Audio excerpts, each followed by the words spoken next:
Shri Pushyami astrology 7093839812 పూజలు చేసి 5 రోజులలో శాశ్వత పరిష్కారం చూపబడును. హాయ్ హలో వెల్కమ్ టు టీవీ24 స్టూడియో. ప్రెసెంట్ ట్విట్టర్ వేదికగా అయితే మాజీ ఎంపీ విజయసాయి రెడ్డి గారు అయితే ఒక సంచలన ట్వీట్ అయితే చేశారు. అదేంటో ఒకసారి చూద్దాం.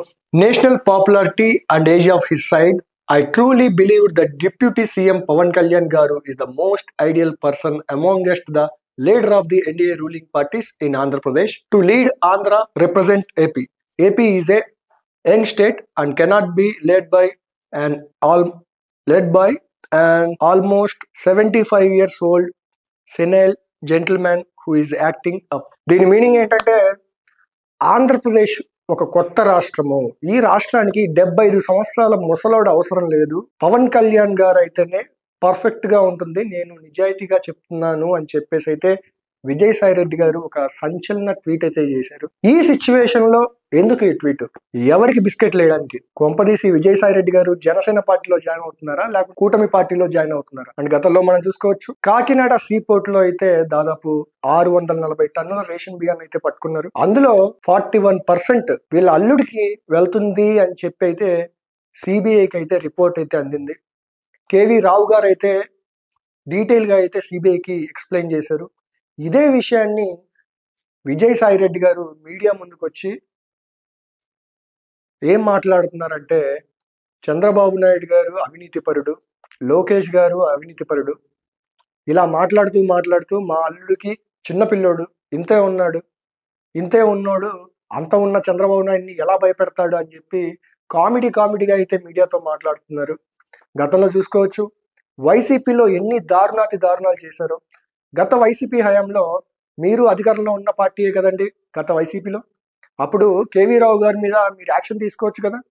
చంద్రబాబు నాయుడు గారికి కోవట్టు, చంద్రబాబు నాయుడు కోవట్టు అంటున్నారు.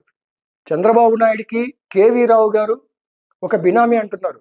అటువంటి అప్పుడు మీరు ఎంపీగా ఉన్నారు, గత ప్రభుత్వంలో మీ అధికారంలోనే ఉంది. అప్పుడు ఇతని మీద కేసులు పెట్టి, కేవీ రావు అనే అతని మీద కేసులు పెట్టి జైలుకు పంపించవచ్చు కదా. అండ్ ఇంకో మాట కూడా అన్నారు, 50 రోజులు జైల్లో ఉన్న క్రిమినల్ చంద్రబాబు నాయుడు గారు అని. జగన్మోహన్ రెడ్డి గారు ఎన్ని రోజులు జైల్లో ఉన్నారండి? ఇప్పుడు సొంత అమ్మ ఉందా వాళ్ళ ఇంట్లో, సొంత చెల్లుందా వాళ్ళ ఇంట్లో? ఎవరు నుంచుకున్నారండి వాళ్ళ ఇంట్లో? ఎవరు నమ్ముతారండి జగన్మోహన్ రెడ్డి గారిని? ఎవరిని నమ్మలేదు కాబట్టే జగన్మోహన్ రెడ్డి గారికి కేవలం 11 సీట్లతో ప్రజలైతే కూర్చోబెట్టారు. నమ్మారు కాబట్టే వీళ్ళందరికీ పట్టాభిషేకం అయితే చేశారు ప్రజలు. మీ మాటలు, మీరేసే బిస్కెట్లు ప్రజలైతే మోసపోరని నేను తెలియజేసుకుంటున్నాను. విజయసాయి రెడ్డి గారు ఉన్న పలంగా ఎందుకు ఈ ట్వీట్ వేయాల్సి వచ్చింది? ఎందుకు పవన్ కళ్యాణ్ గారిని పొగడాల్సి వచ్చింది? ఎందుకంటే తర్లుపాడు కొండ, దసపల్ల భూములు, ఎర్రమట్టి దిబ్బలు, తర్లుపాడు కొండ, వీటన్నిటిలో మీ అల్లుళ్ళ హస్తం ఉందని చెప్పి ఎప్పటి నుంచో వార్తలు అయితే వస్తున్నాయి. పవన్ కళ్యాణ్ గారు మొట్టమొదట ఎర్ర దిబ్బల్లో అడుగు పెట్టి అక్కడ ఉన్న వాళ్ళందరినీ ఏరి పారేశారు. అందులోనూ మీ అల్లుడి హస్తం ఉందని చెప్పి అయితే వార్తలు అయితే వస్తున్నాయి.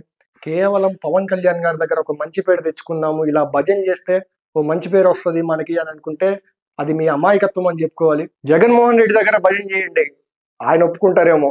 వీళ్ళు కాదు, చంద్రబాబు నాయుడు దగ్గర భజన చేసిన ఆయన ఒప్పుకోరు, లోకేష్ దగ్గర భజన చేసిన ఒప్పుకోరు. మీ మీద దాదాపు 21 కేసులు అయితే పెండింగ్ లో ఉన్నాయి. మీరు దేశం దాటైతే బయటికి పోకూడదు. కేవలం అధికారంలో ఉన్న వీళ్ళ హెల్ప్ తీసుకొని ఆ 21 కేసులు కొట్టేసుకోవచ్చు అనే ఉద్దేశంలోనే మీరు కేవలం కూటమికి అయితే సపోర్ట్ చేస్తున్నారు. కూటమికి కూడా కాదు, కూటమి ఎలాగో మిమ్మల్ని ఆహ్వానించదు, టీడీపీ ఎలాగో మిమ్మల్ని ఆహ్వానించదు కాబట్టి మీకు దగ్గరలో ఉన్నటువంటి పవన్ కళ్యాణ్ గారి మీద కొంచెం పాజిటివ్గా అయితే ట్వీట్ వేశారు. ప్రజలేం పిచ్చోళ్ళు కాదు, కార్యకర్తలేం పిచ్చోళ్ళు కాదు. మీరు చేసిన అన్యాయాలకి, ఆకృత్యాలకి చలన గీతం తొందరలోనే పాడతారు.